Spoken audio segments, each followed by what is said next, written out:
วันวิสาขบูชาเราตั้งใจรักษาศีลทั้งวันตั้งใจให้ดีถือเป็นการปฏิบัติบูชาแล้ววันนี้ก็ควรหลีกเลี่ยงเรื่องโลกนะเรื่องสนุกสนานเพลิดเพลินหลงโลกนะจิตใจเราจะได้มีความสุขมีความสงบก็เป็นการปฏิบัติบูชาถ้าสูงกว่านั้นก็คือแยกรูปแยกนามถัดจากนั้นก็คือเห็นไตรลักษณ์ของรูปของนามที่เหลือจิตมันเป็นไปเองเรื่องมรรคผลนิพพานอะไรนะการแยกรูปแยกนามไม่ใช่เรื่องยากเพียงแต่ที่ผ่านมาชาวพุทธไม่ค่อยได้ยินเรื่องเหล่านี้ก็จะสอนกันอยู่ในแวดวงกรรมฐานส่วนใหญ่ไม่สอนฆราวาสที่ผ่านมาครูบาอาจารย์สอนกันอยู่ในวงแคบๆพอหมดครูบาอาจารย์ไปธรรมะที่ประณีตที่จะสู้กิเลสได้ก็ค่อยๆเลือนลางไป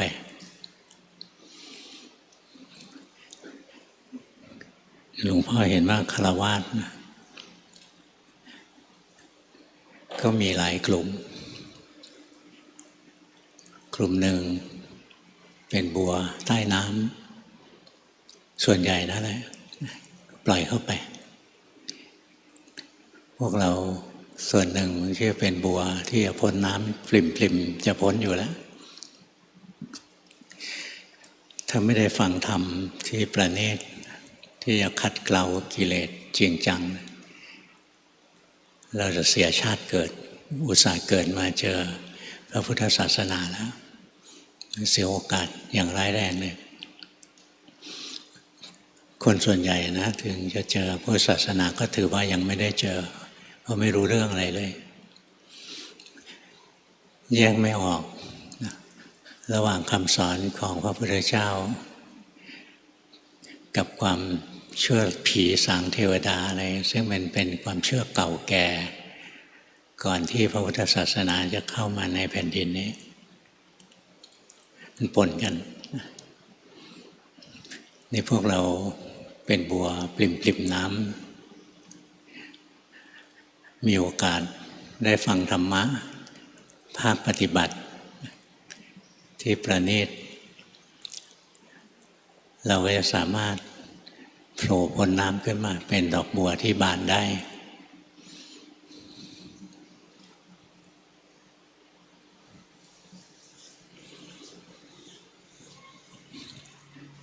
การปฏิบัตินะเราต้องอยากพ้นน้ำเราก็ต้องมีการปฏิบัติธรรมการปฏิบัติธรรมเราก็ไม่ได้เอาเพื่อเข้าตัวเองเราถือว่าเราปฏิบัติเพื่อบูชาพระพุทธเจ้าเป็นการปฏิบัติบูชาตั้งใจรักษาศีลห้าให้ดีศีลห้าข้อสำคัญที่สุดศีล227มีมากมาย150ข้อมันเป็นเรื่องคล้ายๆกฎระเบียบศีลส่วนใหญ่ก็เป็นเรื่องระเบียบวินัย75ข้อเป็นเรื่องกริยามารยาทศีลที่สำคัญจริงๆนะต้องรักษาให้ได้สำหรับฆราวาสคือศีลห้าพระถือศีล10ไว้อย่าให้ขาดถือว่าเป็นการปฏิบัติบูชาพระพุทธเจ้าแล้วก็หลีกเลี่ยงเรื่องวุ่นวายทางโลก ทั้งโลกมันวุ่นวายตลอดเวลานะมาให้จิตใจมันอยู่กับเนื้อกับตัวไว้ใจมันจะมีสมาธินะเราก็เป็นการปฏิบัติบูชาทำสมาธิการทำสมาธิไม่ใช่ว่าต้องนั่งหายใจเข้าหายใจออกหรือเดินจงกรมการทำสมาธิก็คือไม่ปล่อยให้ใจเราฟุ้งซ่าน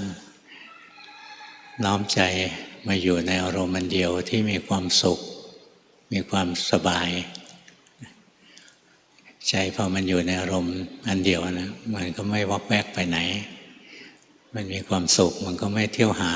อารมณ์อื่นจิตใจมันก็สงบจิตใจสงบแล้วนะพัฒนาขึ้นมาเป็นความรู้เนื้อรู้ตัวสงบบางทีส่วนใหญ่ที่คนเขาภาวนากันสงบแต่ว่าลืมตัวเองเผลอเพลินสบายลืมเนื้อลืมตัวสมาธิแบบนั้นใช้ไม่ได้มันเป็นมิจฉาสมาธิงั้นถ้าจิตเราสงบก็ให้รู้ว่าจิตสงบให้รู้ทันไปตรงที่เรารู้ทันสภาวะที่กำลังมีกำลังเป็นเช่นจิตสงบรู้ว่าสงบจิตฟุ้งซ่านรู้ว่าฟุ้งซ่านตรงที่เรามีสติรู้ทันสภาวะที่กำลังมีกำลังเป็นสมาธิชนิดตั้งมั่นจะเกิดขึ้นโดยอัตโนมัติอยู่ๆเราไปสั่งจิตให้ตั้งมั่นเป็นไปไม่ได้เพราะจิตเป็นอนัตตาเราฝึกสติให้มากนะคอยรู้สภาวะธรรมอย่างหลวงพ่อแต่ก่อนเป็นคนขี้โมโหหงุดหงิดง่ายใจร้อนทำอะไรช้าไม่ได้ต้องรวดเร็วประเภทยอมหักไม่ยอมงอเนี่ยจำนวนกำลังภายในนะใจร้อนหลวงพ่อมาภาวนาหลวงปู่ให้ดูจิตดูใจตัวเอง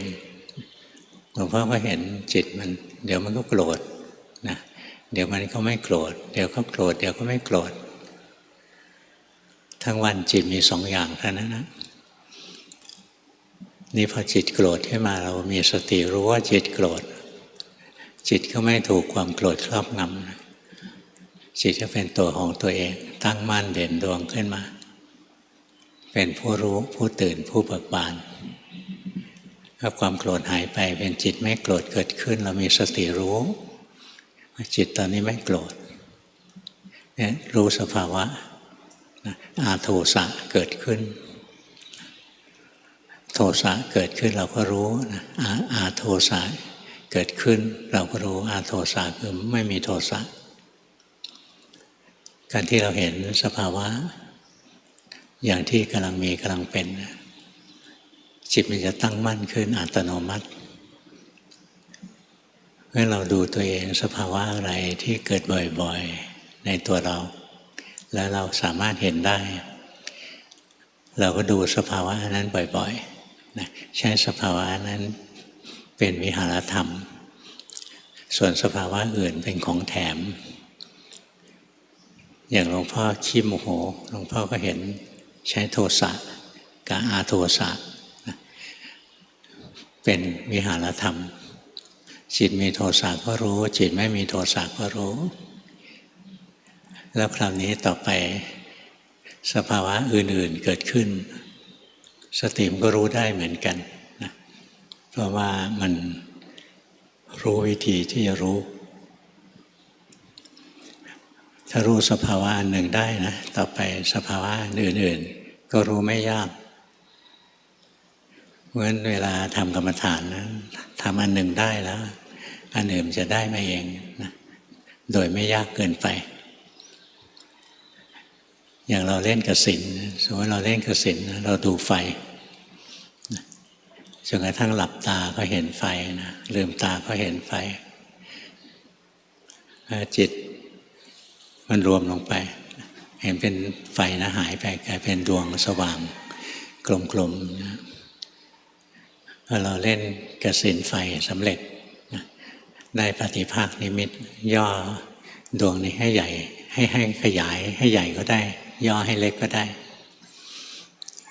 เวลาขยายใหญ่นะมันเหมือนเราเป็นพระอาทิตย์เป็นพระจันทร์ส่องแสงไปไกลแสนไกลเวลาย่อลงมานะจิตมันเหลือเท่าปลายเข็มเล็กนิดเดียวแต่แสงนั้นจะเข้มมากเลยนี่ถ้าเราเล่นอย่างนี้ได้นะต่อไปเราไปดูน้ำเราได้กสิณไฟแล้วเราไปดูน้ำก็ได้กสิณน้ำไม่ยากได้กสิณลมกสิณดินอะไรเงี้ยก็ไม่ยากได้อันหนึ่งแล้วอันอื่นก็ง่ายการหัดดูสภาวะก็แบบเดียวกันนะถ้าเราเห็นสภาวะอันหนึ่งแล้วต่อไปสภาวะอันอื่นมันก็เห็นได้ง่ายอย่างหลวงพ่อพอเห็นสภาวะจิตมีโทสะกับจิตไม่มีโทสะต่อไปพอจิตมีราคะก็เห็นราคะหรือโทสะก็เกิดมาที่เดียวกันนะเกิดมาจากกลางอกหทัยวัตถุนะผุดขึ้นมาจากตรงกลางตรงนี้หทัยรูปหทัยวัตถุตำรารุ่นหลังๆนะอธิบายไว้อยู่ที่หัวใจซึ่งนักปฏิบัติลงมือปฏิบัติจริงจะรู้เลยว่านามธรรมและกิเลสทั้งหลายไม่ได้ผุดขึ้นที่หัวใจนะถึงเราใช้หัวใจเทียมนะมันก็ยังเกิดได้ที่จริงมันผุดขึ้นมาจากสภาวะที่กลางๆหัตถยะก็คือใจกลางนะไม่ใช่แปลว่าหัวใจอย่างถ้าเราภาวนาได้เห็นนะความโกรธผุดขึ้นจากกลางอกเราเนี้ยถ้ารู้ไม่ทันมันรุนแรงมันก็ครอบหัวเราเราก็ตกอยู่ใต้อำนาจของมันเราก็คิดไปด้วยความโกรธพูดไปด้วยความโกรธทำไปด้วยความโกรธถ้าเราเห็นตัวหนึ่งแล้วต่อไปราคะมันผุดขึ้นมาเราก็เห็นราคะรุนแรงก็ครอบหัวเราเนี่ยนะก็ตกอยู่ใต้อำนาจราคะคำพูดการกระทำทั้งหลายก็ตกอยู่ใต้ราคะยังไปจีบผู้หญิงอะไรเงี้ยตัวเองมีลูกมีเมียอยู่แล้วราคะมันมาไม่จีบคนอื่นอีกเนี่ยพอเราเห็นสภาวะตัวหนึ่งได้แล้วนะสภาวะตัวอื่นจะไม่ยากมีสภาวะอยู่ตัวหนึ่งที่ครูบาอาจารย์หลายแห่งท่านสอนคือสภาวะหลงสภาวะหลงก็คือโมหะที่จริงโทสะดูง่ายที่สุดราคะดูยากขึ้นหน่อยหนึ่งโมหะดูยากที่สุดโมหะคือหลงแต่ครูบาอาจารย์หลายองค์หลายสายสติปัญญาท่านดีท่านก็สอนให้เราทำกรรมฐานสักอย่างหนึ่งอะไรก็ได้บางองค์ก็ให้ขยับมืออะไรเงี้ยบางท่านบอกให้ดูท้องพองท้องยุบนะบางท่านให้รู้ลมหายใจนะเคล็ดลับมันอยู่ที่ว่าเมื่อเราทำกรรมฐานแล้วเนี่ยให้คอยรู้ทันจิตที่หลงไปจากอารมณ์กรรมฐานนั้นเช่นเราหายใจเข้าพุทหายใจออกโทนะถึงจุดหนึ่งจิตมันหนีไปคิดเรื่องอื่นมันลืมการหายใจมันลืมพุทโธนะนี่เราเคยหายใจเราเคยพุทโธชำนาญมันลืมไปประเดี๋ยวเดียวก็นึกได้อ้าวนี่ลืมหายใจลืมพุทโธไปแล้วก็กลับมาหายใจมาพุทโธใหม่สักพักหนึ่งจิตก็หนีไปหลงไปอีกนะหลงแล้วก็รู้หลงแล้วก็รู้ไปนะถ้าภาวนาแล้วเห็นหลงแล้วก็รู้ได้นะก็จะเก่งเลยละเพราะว่าหลงนั้นดูยากนะโมหะดูยากที่สุดนะแต่ถ้าทำตัวนี้ได้แล้วตัวอื่นจะง่ายไปหมดเลยเพราะฉะนั้นอย่างที่ครูบาอาจารย์หลายสายนะท่านก็พูดให้ทำกรรมฐานอันหนึ่งนะแต่บางองค์ท่านพูดชัดเจนอย่างหลวงพ่อเทียนนะพูดชัดเจนเลยทำกรรมฐานไม่ใช่เพื่อให้จิตมันนิ่งๆว่างๆขยับมือไปให้มีสติปลุกสติ การฝึกสติก็คือถ้ามันไม่มีสติมันหลงไปนะให้มีสติรู้ทันให้รู้ทันว่าหลงอะจิตจะตื่นขึ้นมาคำสอนในสายหลวงพ่อเทียนใช้ได้นะแต่ต้องทำให้เป็นเช่นเดียวกับคำสอนในสายอื่นๆนะใช้ได้เท่านั้นแหละขอให้ทำให้เป็นถ้าทำให้เป็นแล้วไม่ว่าเราจะเดินมาทางกรรมฐานอะไรสุดท้ายมันก็เข้าไปสู่ความสงบอันเดียวกันนะถ้าเดินปัญญาได้มันก็เห็นธรรมะอันเดียวกันนะเข้าถึงมรรคผลอันเดียวกันสัมผัสพระนิพพานอันเดียวกันวิธีการก็หลากหลายอย่างคำสอนที่ประณีตลึกซึ้งของครูบาอาจารย์รุ่นก่อนๆบางทีมันเลือนไปอย่างที่หลวงพ่อบอกว่าบางทีท่านไม่ค่อยสอนคนไหนภาวนามาถึงจุดที่ทำได้แล้วท่านก็อย่าสอนถ้ายังต่อแต่อยู่ท่านก็สอนให้ทำทานถือศีลอะไรเงี้ยคำสอนที่ดีๆมันก็ลบเลือนนะอย่างครูบาอาจารย์ที่หลวงพ่อไปเรียนนะสายวัดป่าเป็นส่วนใหญ่หลวงพ่อไม่ได้เรียนเฉพาะสายวัดป่านะ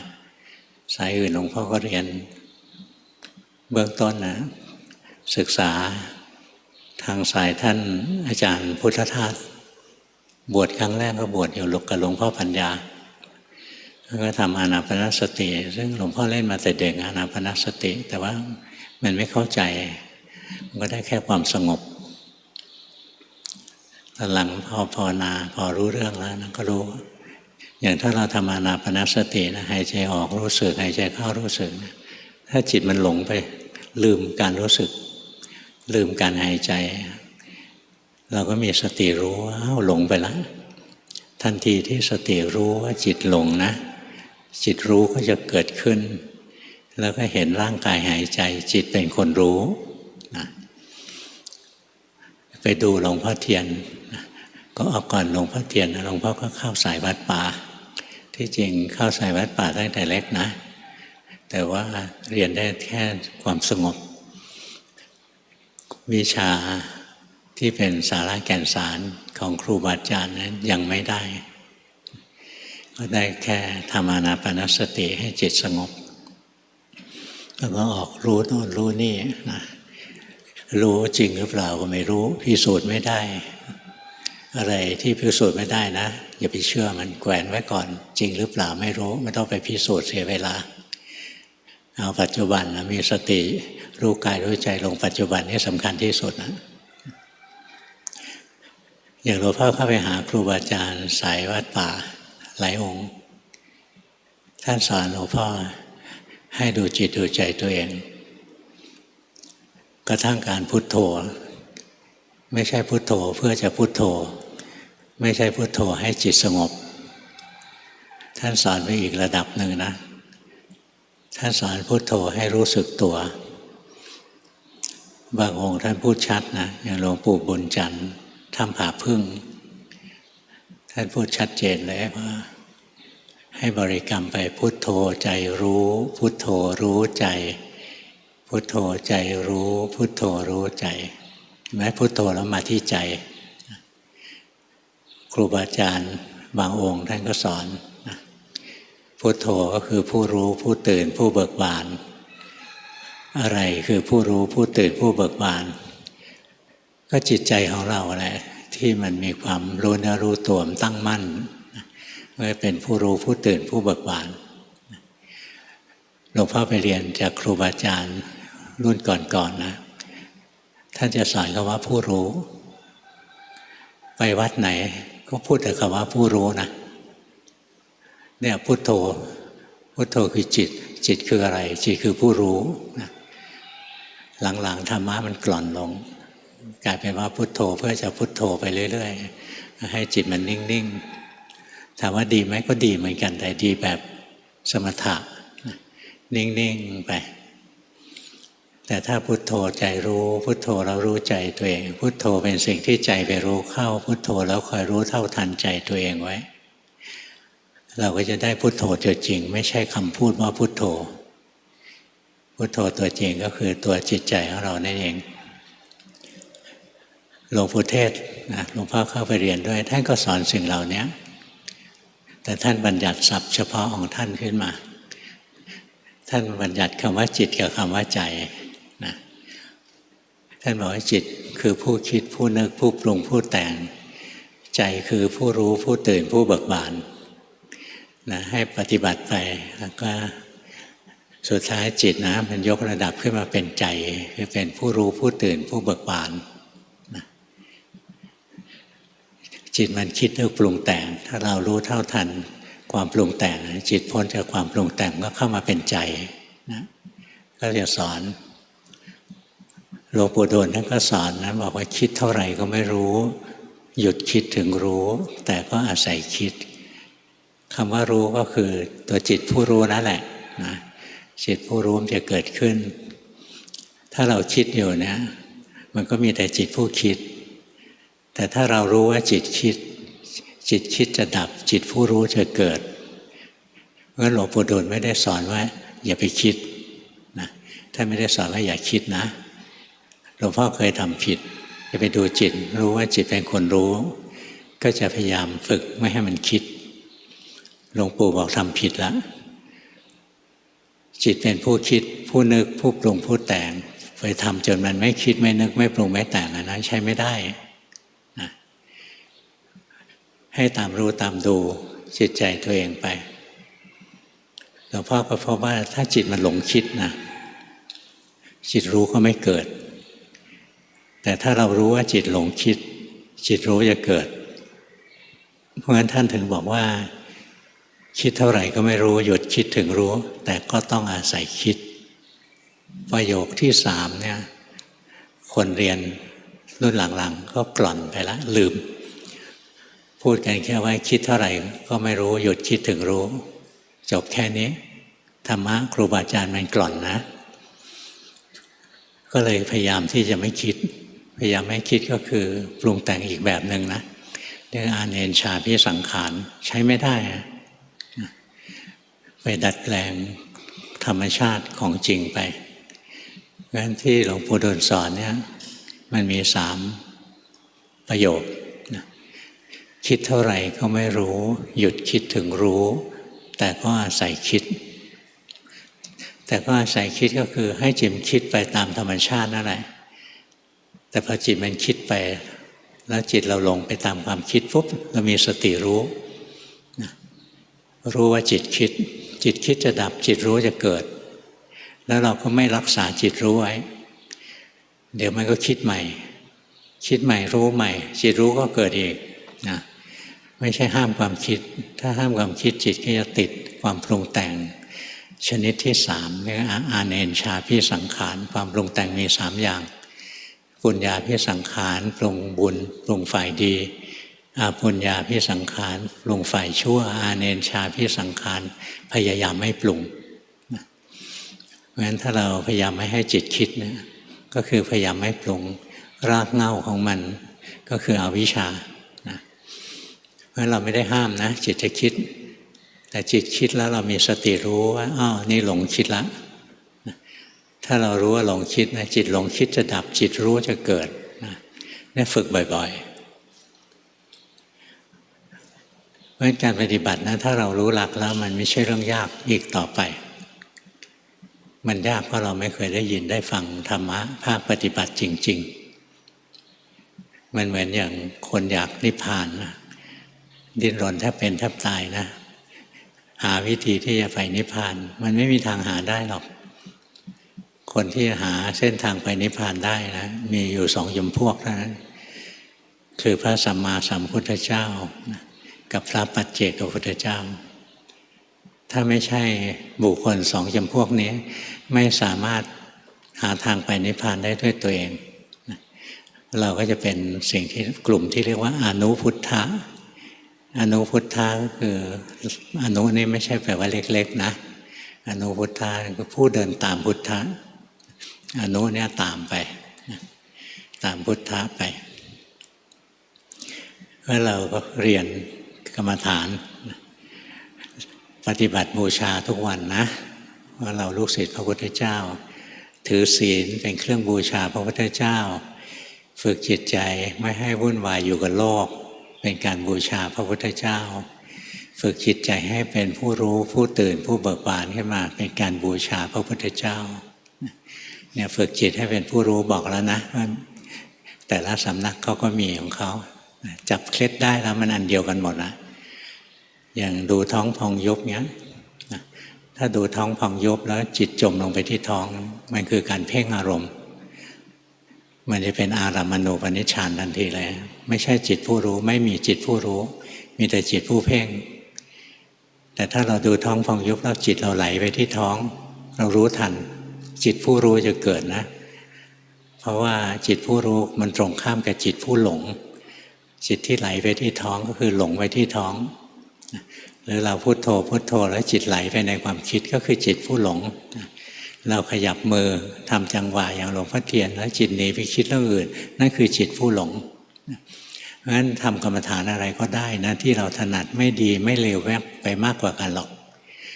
แต่ขอให้จับหลักให้ดีนะทำกรรมฐานนะเราต้องคอยรู้ทันจิตตนเองไว้แล้วจะทำกรรมฐานอะไรก็ได้ทั้งหมดนะใช้ได้ทั้งหมดแล้ว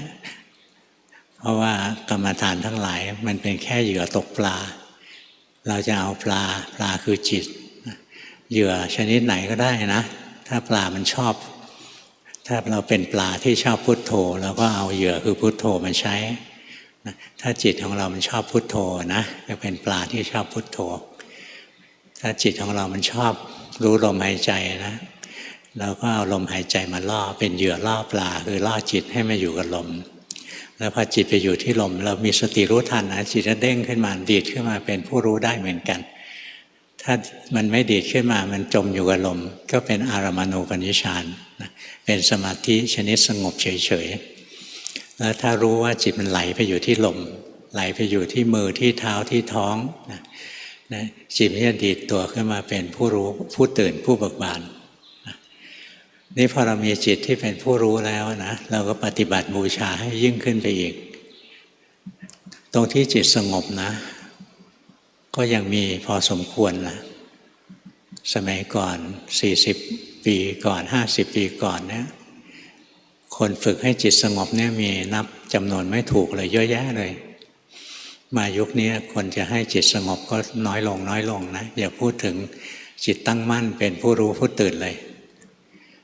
สมัยก่อนเรียนกับครูบาอาจารย์นะท่านพูดผู้รู้นะเราก็ฝึกทำกรรมฐานแล้วรู้ทันจิตตนเองในสุดก็ได้ผู้รู้ขึ้นมาพอได้ผู้รู้ขึ้นมานะก็เดินปัญญาต่อยุคนี้กระทั่งผู้รู้ก็แทบไม่มีนะทำกรรมฐานมีแต่ผู้หลงไปอยู่ในอารมณ์อันเดียวนิ่งๆสบายๆไปติดอยู่ในความสุขความสบายนะมันก็เลยก้าวหน้าขึ้นเดินปัญญาไม่ได้จริงจะเดินปัญญาได้จิตต้องตั้งมั่นเป็นผู้รู้นะเป็นผู้รู้ผู้ตื่นผู้เบิกบานแล้วก็สติระลึกรู้รูปธรรมด้วยจิตที่ตั้งมั่นอยู่ปัญญาก็จะเกิดให้เห็นรูปธรรมไม่ใช่เราอย่างพวกเราเนี่ยฟังหลวงพ่อเทศจิตของเราจะเป็นผู้รู้ง่ายนะเข้าใกล้หลวงพ่อเพราะไม่กล้าหลงถ้าหลงแล้วโดนหลวงพ่อเฉ่งเอาเมื่อเวลาอยู่ใกล้หลวงพ่อเนี่ยจิตมันจะรู้มันจะ alert ตื่นตัวนะมันรู้ง่ายนี่พอจิตของเราตื่นตัวอย่างนี้แล้วระลึกลงในร่างกายซิอย่าให้จิตไหลลงไปในกายนะแค่รู้สึกถึงความมีอยู่ของร่างกายลองดูซิระลึกถึงความมีอยู่ของร่างกายแค่ระลึกนะไม่ใช่เพ่งถ้าเพ่งมันเอาเป็นเอาตายระลึกมันก็แค่รู้สึกถึงความมีอยู่ของร่างกายรู้สึกถึงความเคลื่อนไหวของร่างกายเห็นไหมร่างกายเราเคลื่อนไหวเดี๋ยวก็หายใจเข้าเดี๋ยวก็หายใจออกเดี๋ยวขยับซ้ายขยับขวานะเดี๋ยวขยับมือขยับหัวนะรู้สึกไปเรื่อยๆใจเราเป็นแค่คนรู้นะไม่นานหรอกเราจะเห็นว่าร่างกายนี้ไม่ใช่ตัวเรามันเป็นวัตถุเป็นก้อนธาตุที่จิตไปรู้เข้านะเห็นไหมการเจริญปัญญาแยกรูปนามไม่ใช่เรื่องยากข อให้จิตตั้งมั่นจริงๆเถอะนะการแยกรูปแยกนามเนี่ยเรื่องชิวๆเลยง่ายๆเลยนะถ้าจิตไม่ตั้งมั่นจะแยกรูปแยกนามนะเหนื่อยแทบตายเลยพยายามจะดึงจิตออกจากร่างกายนะไปเตลิดเปิดเปิงหลงทางไปเลยรู้สึกตัวรู้สึกอย่างนี้แหละนะเห็นไหมร่างกายมันนั่งอยู่เห็นไหมร่างกายหายใจอยู่เห็นไหมร่างกายเป็นของถูกรู้เห็นไหมร่างกายกับจิตเป็นคนละอันกันเห็นไหมร่างกายไม่ใช่ตัวเรานะไม่เห็นว่าเป็นคนละอันก่อนนะแล้วมันจะเห็นว่าไม่ใช่เราเนี่ยเคยรู้สึกอย่างนี้เรื่อยๆนะต่อไปเราก็จะเริ่มล้างความเห็นผิดว่าร่างกายเป็นตัวเราได้แล้วด้วยวิธีเดียวกันคือเรามีจิตที่ตั้งมั่นขึ้นมาแล้วระลึกรู้เวทนาความรู้สึกนั่งนานๆก็ทุกข์ในร่างกายมันปวดมันเมื่อยมันปวดมันเมื่อยอย่าเพิ่งขยับรู้สึกก่อนมีความทุกข์แทรกเข้ามาในร่างกายความทุกข์ไม่ใช่ร่างกายความทุกข์ก็เป็นสิ่งที่ถูกรู้ไม่ใช่จิตความทุกข์ไม่ใช่ตัวเราก็ดูชำนาญนะก็ดูต่อไปอีกความปรุงดีปรุงชั่วจิตเราเป็นกุศลจิตเป็นอกุศลจิตมีโลภะจิตไม่มีโลภะจิตมีโทสะจิตไม่มีโทสะอย่างเงี้ยจิตหลงจิตรู้หัดดูเรื่อยๆแล้วเราจะเห็นว่าโลภะโทสะโมหะเป็นของถูกรู้จิตเป็นคนรู้โลภะโทสะโมหะไม่ใช่จิตแล้วก็ไม่ใช่เรา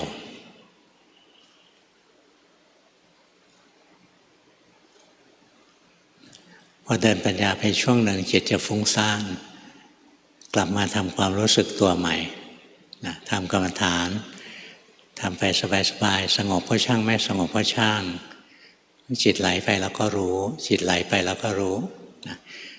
ไหลไปคิดก็รู้ลืมกรรมฐานไหลไปเพ่งอารมณ์กรรมฐานก็รู้ทำไปเรื่อยๆสบายๆนะแล้วจิตผู้รู้จะเกิดขึ้นมาอีกพอจิตผู้รู้เกิดขึ้นมาเราก็มาเดินปัญญาต่อสติระลึกลงในกายเห็นกายไม่ใช่จิตเห็นกายไม่ใช่เราสติระลึกรู้เวทนาในร่างกายเห็นเวทนาในร่างกายไม่ใช่ร่างกายไม่ใช่จิตไม่ใช่เราสติระลึกรู้ความรู้สึกสุขทุกข์เฉยๆทางใจก็เห็นว่าความรู้สึกทางใจนะเป็นคนละอันกับร่างกายนะแล้วก็ไม่ใช่จิตเป็นสิ่งที่จิตไปรู้เข้านะสุขทุกข์ทางใจไม่ใช่จิตแล้วก็ไม่ใช่เรากุศลอกุศลที่เกิดขึ้นในใจนะเราก็รู้ไป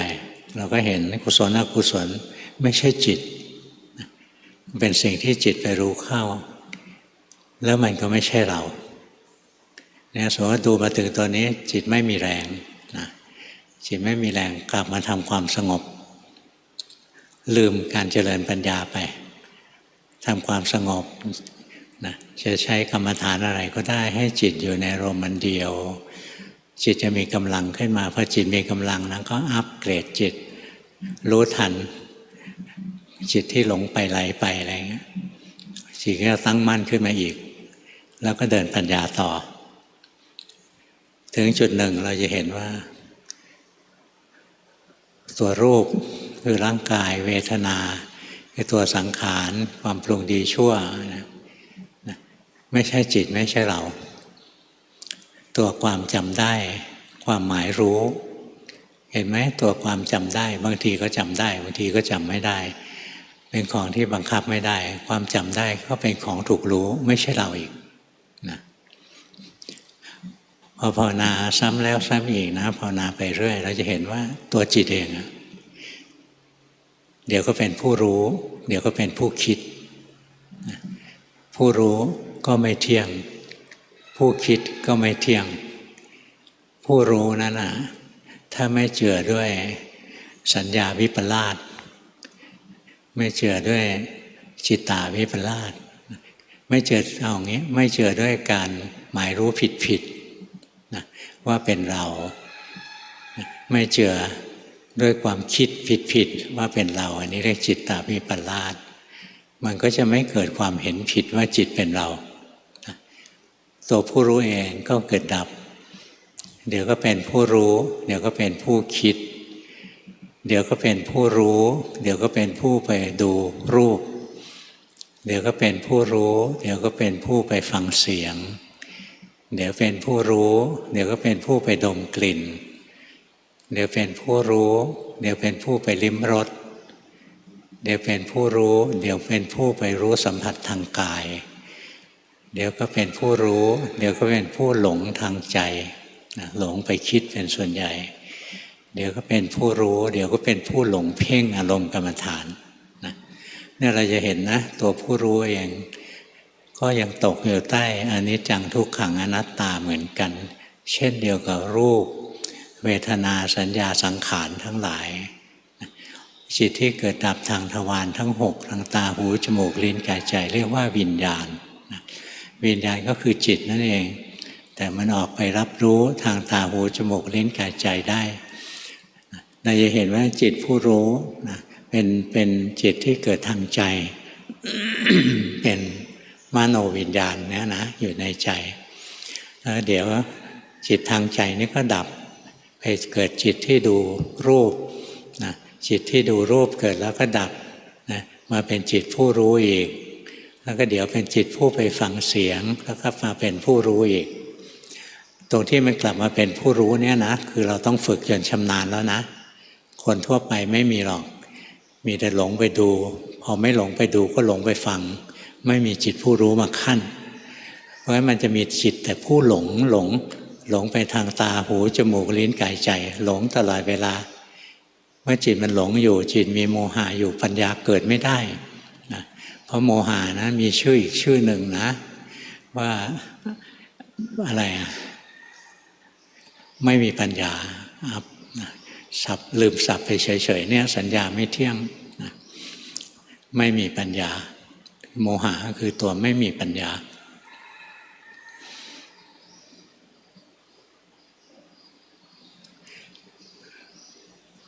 ถ้าเราเดินตามเส้นทางนี้นะ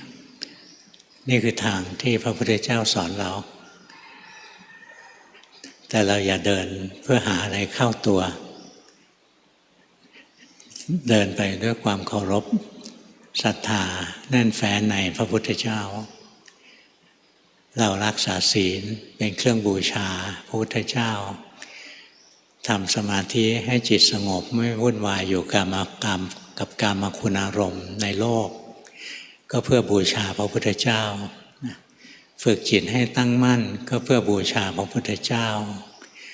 แยกรูปแยกนามแยกธาตุแยกขันธ์เพื่อบูชาพระพุทธเจ้าก็เจริญปัญญาเห็นความเป็นไตรลักษณ์ของรูปธรรมนามธรรมทั้งหลายกระทั่งตัวจิตผู้รู้ถือว่าเราปฏิบัติบูชาพระพุทธเจ้าการปฏิบัติบูชานั้นมีอานิสงส์ยิ่งใหญ่ยิ่งกว่าอามิสบูชาการบูชามี2 อย่างนะอามิสบูชาอย่างเรา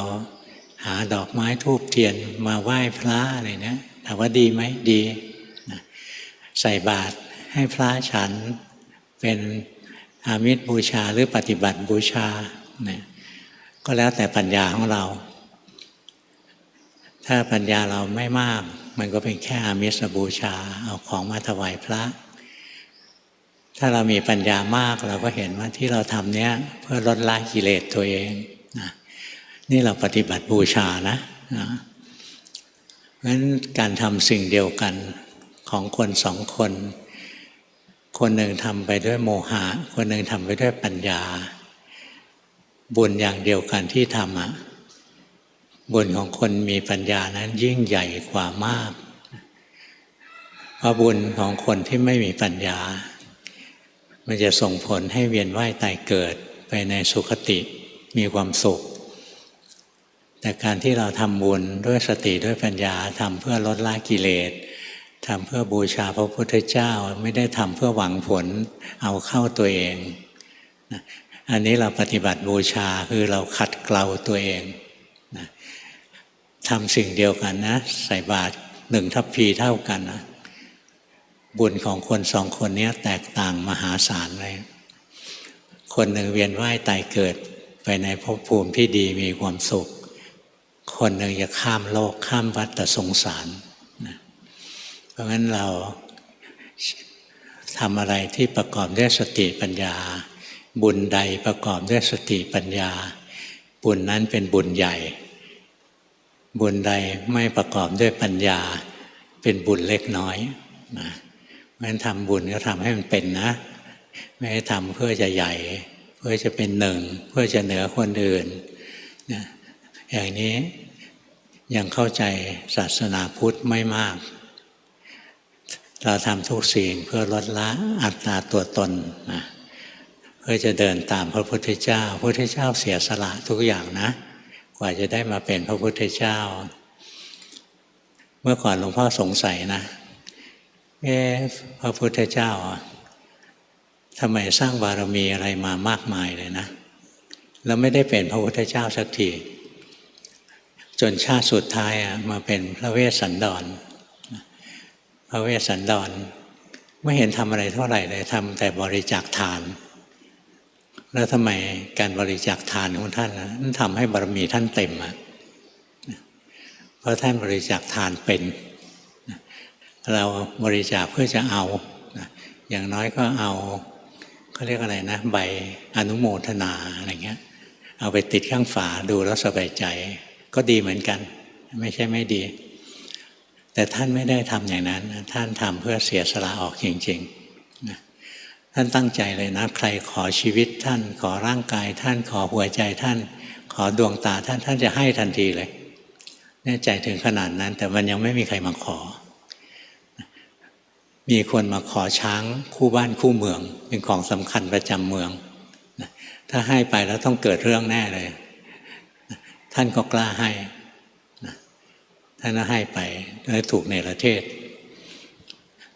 แล้วนั่งรถไปนั่งรถม้าไปคนมาขอรถขอม้าก็ให้ไปอีกก็ลงเดินในที่สุดก็มีตาชูชกนะมาขอลูกก็ให้นะตรงนี้คนรุ่นเราเนี่ยจะไม่เข้าใจแล้วให้ได้ยังไงเด็กมันก็มีชีวิตของมันเองหรือขอเมียก็ให้นะลูกเมียก็เป็นคนนะทำไมไปให้เราอย่าเอาไม้บรรทัดของคนยุคนี้ไปวัดไม้บรรทัดของคนยุคก่อนคนยุคก่อนนะลูกเมียคือทรัพย์สมบัตินะคือทรัพย์สมบัติเราอย่าไปตีความเอามาตรฐานยุคนี้ไปวัดถามว่าพระเวสสันดรรักลูกรักเมียไหมรักไม่ใช่ไม่รักแต่ท่านกล้าเสียสละนะเพื่ออะไรอยากแสวงหาโมกษะอยากแสวงหาพระนิพพานเพื่อจะมาช่วยคนนับจำนวนไม่ถ้วนไม่เฉพาะลูกเมียท่านคนอื่นท่านก็ช่วยเนี่ยใจของท่านขนาดนั้นนะท่านกล้าสละสิ่งที่ตัวเองรักไม่ได้เอาเพื่อจะเอาผลประโยชน์อะไรนะแค่อยากได้ธรรมะเพื่อจะมาช่วยเหลือสัตว์โลกนะใจขนาดนี้ใจที่ยอมตายเพื่อธรรมะมันเป็นใจที่ใหญ่มหาศาลนะถ้าเราภาวนานะครูบาอาจารย์เคยเล่าว่านิพพานอยู่ฟากตายเวลาภาวนาจนจะแตกหักข้ามภพข้ามวัฏสงสารอะไรนะตรงนั้นมันทุกข์ที่สุดเลยนะทุกข์ถึงขนาดว่าถ้าภาวนาต่อไปนี้ตายแน่นอนเลยถ้าเราไม่เคยฝึกจิตไม่เคยฝึกถึงขั้นปรมัตถบารมียอมสละชีวิตเลยเราก็จะกลัวเราจะถอย เจ้าชายสิทธัตถะเห็นไหมตอนจะบรรลุแล้วพญามารมาเล่นงานถ้าท่านกลัวตายนิดเดียวท่านก็ถอยจิตออกมาแล้วก็ตกเป็นลูกน้องของมารต่อไปแต่ท่านเคยฝึกเสียสละทุกอย่างกระทั่งชีวิตยอมได้นะทุกสิ่งทุกอย่างท่านถึงบรรลุสัมมาสัมโพธิญาณได้นะค่อยภาวนานะถึงได้เข้าใจโอ้ยไอ้ฐานะบารมีไม่ใช่เรื่องเล่นๆนะกล้าถึงขนาดชีวิตให้ชีวิตเป็นทานเนี่ยไม่ธรรมดานะอย่างถ้าเราภาวนาเนี่ยถึงจุดหนึ่งนะมันจะเห็นทุกข์ถ้าดูกายมันก็เหมือนทุกข์จะตายแล้วดูจิตก็เหมือนทุกข์จิตจะแตกจะระเบิดจะตายแล้วถ้าเราแค่กลัวตายนิดเดียวนะจิตจะถอนเลยไม่เดินปัญญาต่อแล้วก็ตกเป็นทาสของมารต่อไปก่อนที่เราจะถึงจุดนี้ได้เราก็ต้องสะสมของเรานะค่อยๆสะสมลดละความเห็นแก่ตัวเป็นลำดับไป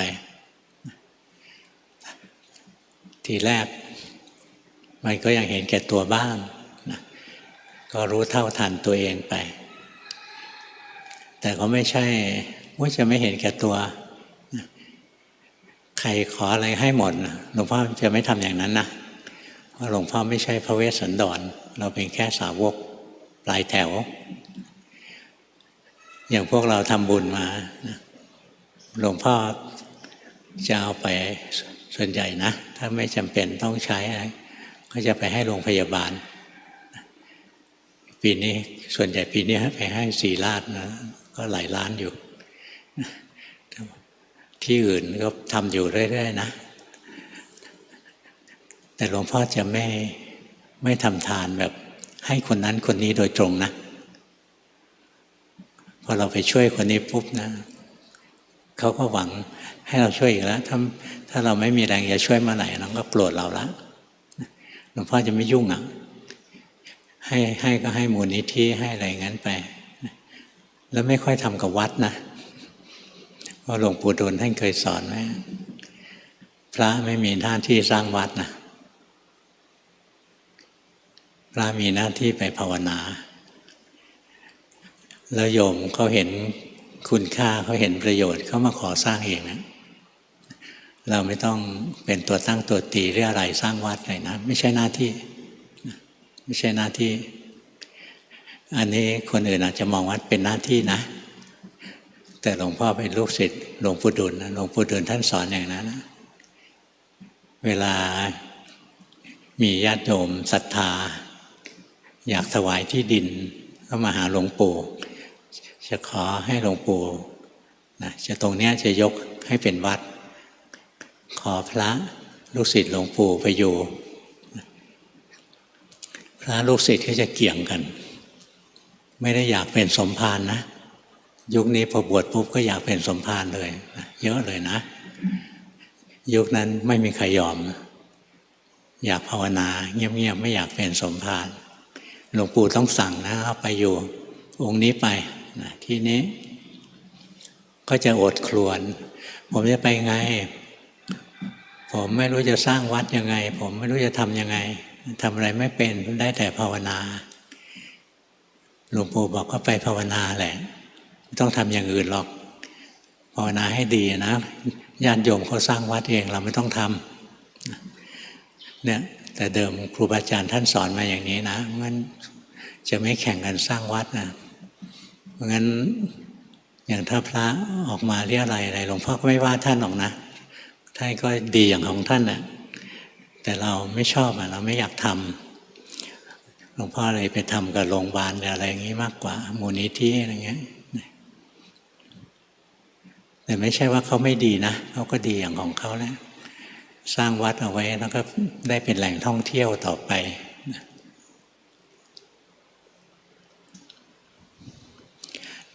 ถ้าเราทำแล้วไม่เอาเข้าตัวนะบุญมันใหญ่ถ้าทำด้วยความโลภเอาตัวเองเป็นตัวตั้งเนี่ยบุญมันเล็กกระทั่งในสิ่งเดียวกันนะทำแบบเดียวกันนะบุญยังไม่เท่ากันอย่างที่บอกตักบาตรยังไม่เท่ากันนะ หรือบางคนฆราวาสนะบางคนอยากทำบุญแล้วก็ไปบอกบุญคนอื่นด้วยไปเรียรายไปอะไรต่ออะไร2 คนเรียรายนะบุญไม่เหมือนกันคนหนึ่งเรียรายนะเพราะว่าอยากได้เงินเยอะๆหรืออยากได้พรรคพวกเยอะๆมาช่วยกันนะสนุกมากเลยแห่กันไปเยอะๆไปทอดกฐินทอดผ้าป่าสนุกดีพรรคพวกเยอะไอ้นี่บุญเล็กน้อยนะทำไปเพื่อเอาเข้าตัวหาพรรคพวกอีกคนหนึ่งบอกบุญเหมือนกันแต่ว่าตั้งใจว่าเขารู้ถ้าเขาอยากทำบุญเขาจะได้โอกาสทำบุญใช่ไหมไม่ได้อยากได้เงินเขานะเขาจะทำไม่ทำแค่บอกให้เขารู้อะไรเงี้ยเนี่ยบุญมันสูงกว่ากันนะไม่ได้ทำเพื่อจะเอาไม่ได้อยากได้เงินเขาอย่างพวกที่มาแจกซองอะถามจริงๆอยากให้คนเขารู้ว่ามีการทำบุญนี้หรือว่าอยากได้เงินในซอง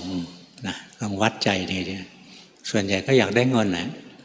เพราะฉะนั้นบุญที่ได้นะมันเจอกิเลสเนี่ยเจอบาปไม่สะอาดไม่หมดจดยิ่งถ้าพระลงมือเรียอะไรเองนะยิ่งไปกันใหญ่เลยไม่ใช่หน้าที่นะจะสร้างโน้นสร้างนี่ที่เนี่ยญาติโยมมาขอสร้างอะไรเรื่อยๆหลวงพ่อไม่เอาแค่นี้ก็พอแล้วขอถวายที่ดินบอกไม่เอาไม่มีปัญญาดูแลบางคนก็ว่าโอ้ยตั้งใจจะถวายให้ได้นะขอถวายหลวงพ่อไม่รู้จะทำไงคนเขาจะทำบุญเราจะไปขวางเขามันก็ไม่ถูกนะแต่หลวงพ่อก็บอกเขานะว่ายังไม่ต้องถวายหรอกไปทำพินัยกรรมยกให้วัดก็แล้วกันไม่ต้องมาถวายหลวงพ่อหลายคนก็ไปทำพินัยกรรมนะ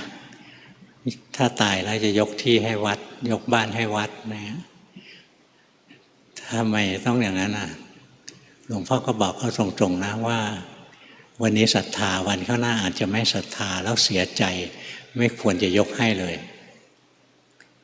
ถ้าทำบุญแล้วก็จิตใจเศร้าหมองภายหลังนะมันเป็นบุญที่เล็กน้อยมากเลยนะเป็นบุญที่กระพร่องกระแพร่งนะถ้าตายไปแล้วเราเกิดด้วยบุญชนิดนี้เราจะเป็นคนพิการนะนี่ไม่ได้รู้เองหรอกตำราเขาว่าเพราะฉะนั้นหลวงพ่อก็เลยบอกว่าไปทำพินัยกรรมพินัยกรรมมันมีข้อดีอย่างนะจะยกเลิกเมื่อไหร่ก็ได้ไม่ห่วงนะว่าเธอจะต้องเอามาให้วัดนี้นะหรือเธอต้องให้หลวงพ่อส่วนใหญ่จะมาให้หลวงพ่อนะหลวงพ่อไม่เอาบอกเอาไปถ้าอยากได้จริงๆก็ทำพินัยกรรมยกให้วัดไปแล้วมันก็จะเป็นภาระของสมภารรุ่นต่อไปนะหลวงพ่อไม่เกี่ยววัดมีสมบัตินะยุ่งนะมีที่ดินมีอะไรเนี่ยยุ่งนะไม่ใช่ไม่ยุ่งนะจะเอาไปทำอะไรนะเอาไปให้เขาเช่าไปนานๆเขาไม่ยอมออกนะอะไรเงี้ยวุ่นวายฟ้องร้องกันวุ่นวายว่าจริงๆไม่ได้อยากได้สมบัติอะไรเลยนะทางที่ดีสิ่งที่หลวงพ่ออยากได้พวกเราภาวนาไว้คนจะเอารถมาให้ก็มีนะบอกไม่เอามีใช้อยู่แล้วรถที่ใช้ทุกวันนี้ก็ไม่ใช่รถหลวงพ่อนะรถของโยมรถของชื่อของคุณแม่ชีแล้วโยมซื้อไม่ใช่หลวงพ่อซื้อหรอกคนขับรถก็ไม่มีนะเขายืมคนขับรถคนอื่นเข้ามานะจริงๆแล้วอะไรที่มันง่ายเรียบง่าย small is beautiful นะหัดรู้จักใช้ชีวิตง่ายๆนะบางคนใช้ชีวิตยากไปจริงจังกับทุกเรื่องก็ไม่ดีนะเคร่งเครียดทุกเรื่องไม่ดีหรอกชีวิตของตัวเองลำบากใจมันจะไม่สบายนะทำชีวิตให้มันเบาๆนะให้มันโปร่งให้มันเบาง่ายๆทำตัวให้ง่ายๆอยู่ง่ายกินง่ายนะทำอะไรให้มันง่ายๆไว้สบาย ถ้าทุกอย่างต้องเป๊ะนะเหนื่อยนะต้องเป๊ะพระในนี้ก็มีนะบางองค์หลวงพ่อก็ฝึกอยู่เดี๋ยวนี้ท่านก็ดีขึ้นแล้วนั่งนอนเดิมนั้นท่านต้องเป๊ะเป๊ะเป๊ะบอกเฮ้ยง่ายๆหน่อยอีซี่นะก็สบายใจก็โล่งขึ้นนะภาวนาง่ายเครียดภาวนาไม่ไหวสรุปก็คือวันนี้เป็นวันวิสาขบูชาพวกเราจะต้องมาบูชาพระพุทธเจ้าด้วยการปฏิบัตินะการเวียนเทียนมีดอกไม้ธูปเทียนอะไรเนี่ยพวกนี้เป็นอามิสบูชาแต่ถ้าเวียนเทียนแล้วเราก็ระลึกถึงพระพุทธเจ้าเป็นปฏิบัติบูชาเอาดอกไม้ธูปเทียนมากราบนะมาไหว้ระลึกถึงคุณของพระพุทธเจ้านี่ก็ได้ปฏิบัติบูชาด้วยนะไม่ใช่มีแต่อามิสนะเย็นนี้เราจะเวียนเทียนกันเมื่อวานฝนตกทั้งวันเลยเรากะจะเวียนเทียนที่โบสถ์นะเพราะหลังๆญาติโยมมาเวียนเทียนเยอะมาเดินรอบๆนี้นะมันต้องเดินเรียงหนึ่งใช้เวลานานมากเลยกว่าจะเดินเสร็จหลังจากเสร็จเนี่ยพระจะต้องไปฟังปาฏิโมกข์ไม่ใช้เวลาอีกร่วมชั่วโมงก็เลยบอกถ้าไปเวียนที่โบสถ์ได้ก็ดีนะเดินเป็นแถวใหญ่ๆเป็นเยอะๆไม่ต้องเดินเป๊ะๆแบบโยธวาทิตนะแต่อย่าแย่งกันเดินนะ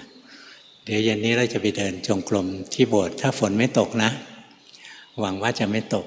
ใครมีฤทธิ์ก็ช่วยไล่ฝนหน่อยนะหลวงพ่อไล่ไม่เป็นหลวงพ่อเป็นพระธรรมดานะแค่ว่าอยากได้แดดแล้ววันนี้เทวดาใจดีเขาก็ให้แดดมัน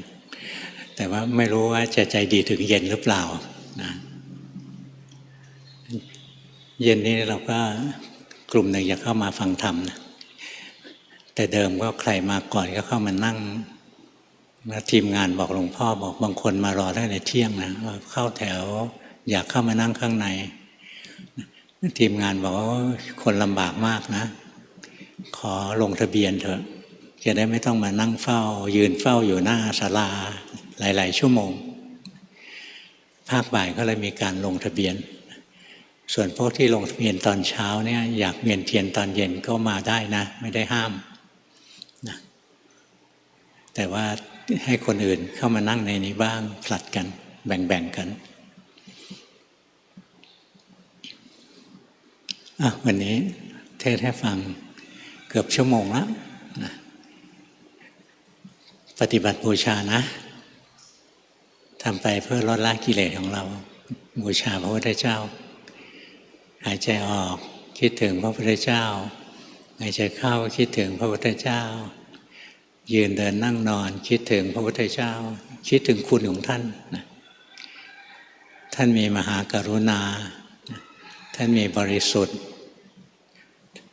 ท่านมีปัญญาท่านมีบริสุทธิ์ก่อนจะเป็นพระพุทธเจ้าท่านมีมหากรุณาอยากช่วยสัตว์โลกแล้วท่านก็มีปัญญาตรัสรู้ด้วยตัวเองท่านก็เข้าถึงความบริสุทธิ์ด้วยตัวท่านเองเนี่ยคุณของท่านคร่าวๆนะนึกถึงบ่อยๆใจเราจะมีกำลังได้สมถะถ้าใจเรามีสมถะอย่างนี้นึกถึงพระเจ้าเกิดรถเราพลิกคว่ำไปวันนี้เกิดตายวันนี้ไปสุคติแน่นอนถ้าใจเรานึกถึงพระพุทธเจ้าอยู่นะความตายมาถึงเมื่อไหร่ก็ไม่รู้นะนั่งเรือบินอยู่ดีๆเรือบินยังร่วงลงมางั้นเราไม่รู้หรอก